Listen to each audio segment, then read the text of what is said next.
A paz do Senhor, irmãos, que Deus abençoe a todos. Queridos, eu fiquei de responder ao missionário Leandro em uma das nossas conferências escatológicas e eu disse para ele que eu estaria respondendo através de um vídeo as suas perguntas, né? Para que sirva para outras pessoas, outros irmãos que queiram também tirar algumas dúvidas. Pois bem, ele me fez uma pergunta a respeito de Apocalipse, do capítulo 12. E ele perguntou alguma coisa ali com respeito à mulher, com respeito ao filho que ela deu à luz, e daí por diante. Então eu gostaria de responder neste momento o nosso irmão Leandro. Em Apocalipse, do capítulo 12, está escrito assim: E viu-se um grande sinal no céu, uma mulher vestida de sol, tendo a lua debaixo dos seus pés e uma coroa de 12 estrelas sobre a sua cabeça. Meu irmão Leandro e demais irmãos, quando nós lemos esse texto, o capítulo 12 de Apocalipse, muitos têm a interpretação que esta mulher, ela significa Israel. Mas Deus tem nos mostrado e mostrado também a vários pastores, vários escatólogos, que Apocalipse capítulo 12 está falando da igreja, Aqui fala do sol, que tipifica Jesus Cristo, está circuncidando toda esta mulher. E no versículo 2 está escrito que ela estava grávida e com dores de parto gritava com ânsia para dar à luz. Eu tenho falado sempre nas minhas conferências escatológicas que a igreja hoje, ela está se preparando para dar à luz. E você pergunta assim, apóstolo, quem são essas pessoas? A quem a igreja vai dar à luz? Nós sabemos que no meio desta igreja denominacional, eu digo das denominações, vai sair o filho vencedor, vai sair aqueles que são vencedores. E nós encontramos no versículo 5 do capítulo 12, onde diz assim: E deu à luz um filho, um varão que há de reger todas as nações com vara de ferro, e o seu filho foi arrebatado para Deus. Aqui muitos tiveram a interpretação até hoje que está se tratando de Israel e de Jesus, mas não. Aqui está tratando do filho vencedor. E você me pergunta, apóstolo, quem é o filho vencedor?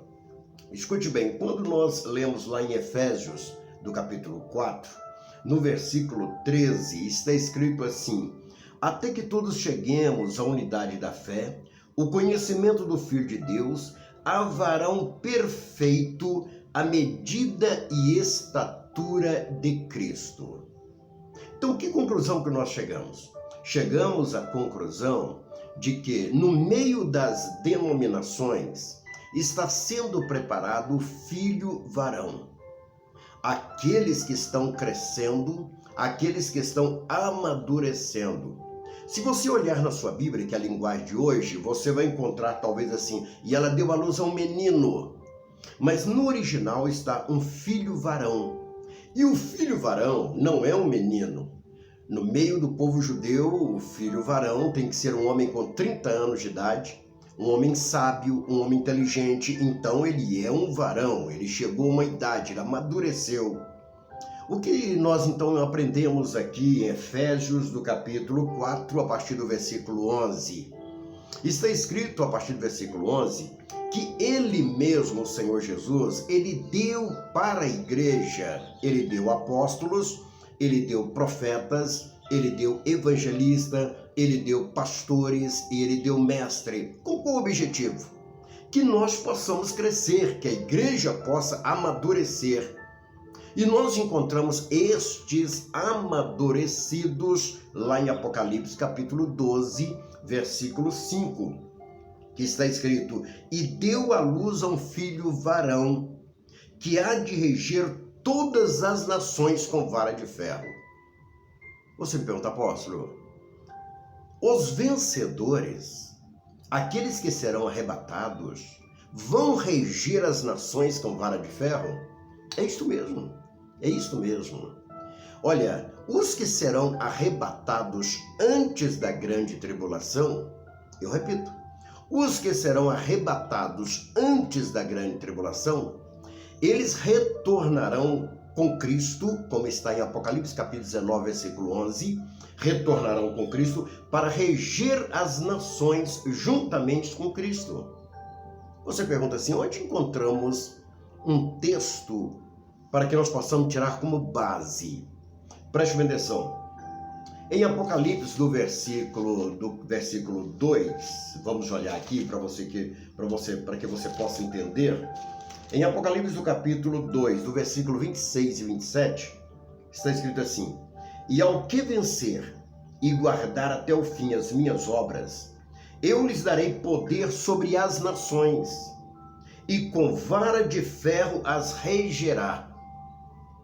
Nós encontramos aqui uma promessa para os vencedores, aqueles que serão arrebatados. Eles vão reger as nações com cetro de ferro, com vara de ferro, as regerá. É uma promessa do Senhor para a sua igreja.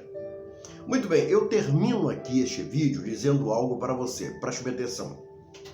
Todas as vezes que você apanhar a Bíblia para estudar, isso aqui eu quero te dar uma orientação. Você tem que entender que a Bíblia foi escrita para 3 tipos de povos, ou, eu posso dizer assim, grupo de pessoas.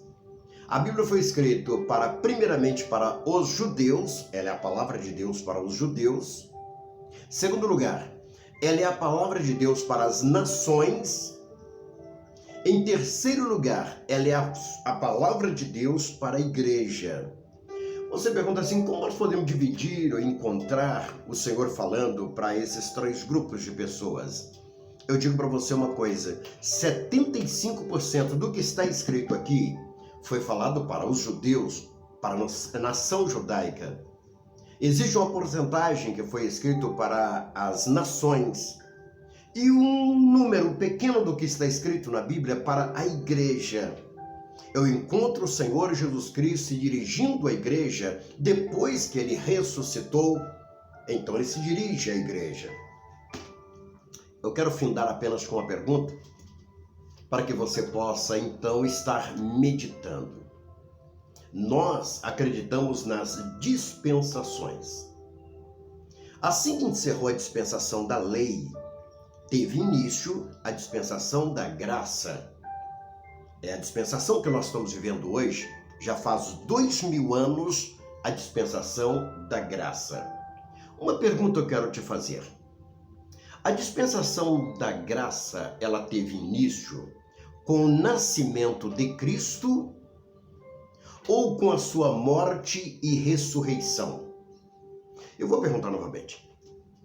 A dispensação da graça, ela teve o seu início no nascimento de Cristo ou em sua morte e ressurreição? Muito bem, você que respondeu que foi com o nascimento de Cristo começou a dispensação da graça, eu quero te fazer uma pergunta. Apenas com o nascimento de Cristo pagaria a dívida pelos nossos pecados? Porventura o pecado adâmico seria perdoado no homem com o nascimento de Cristo ou com a sua morte e ressurreição? Muito bem, você que respondeu que foi com a sua morte e ressurreição, eu quero te dizer algo. Então, a dispensação da graça, ela teve o seu início no surgimento da igreja, em Atos do capítulo 2. Então, a partir daí é que o Senhor começou a se dirigir à sua igreja. Porque enquanto ele estava vivo aqui com o seu ministério aqui na terra, eu digo assim como homem aqui na terra, antes de sua morte e ressurreição, ele se dirigia à nação judaica. Preste atenção. Ele se dirigia à nação judaica, aos judeus. Sendo assim, a igreja ainda não existia. Se a igreja ainda não existia, a noiva ainda não existia. Portanto, quando o Senhor se dirigiu, quando o Senhor pronunciou o que está escrito lá em Mateus, do capítulo 24, do versículo 15 em diante, você fala assim, apóstolo, ali começou a grande tribulação. Jesus estava falando da grande tribulação. E ele não fala do arrebatamento. Preste atenção. Jesus falaria do arrebatamento para quem não é igreja? Jesus falaria da boda do Cordeiro, do seu casamento, com quem não é a noiva? Vamos analisar? Ali, meu caro amigo e irmão, Jesus estava falando com os judeus. E os judeus, a não ser os messiânicos que aceitaram a Cristo, não faz parte da noiva do Cordeiro. Que Deus te abençoe. Continue meditando, lendo na palavra do Senhor, e eu tenho certeza que Deus ele vai continuar falando ao seu coração. Um forte abraço desse seu amigo e servo, apóstolo Josué Lopes. Que Deus abençoe.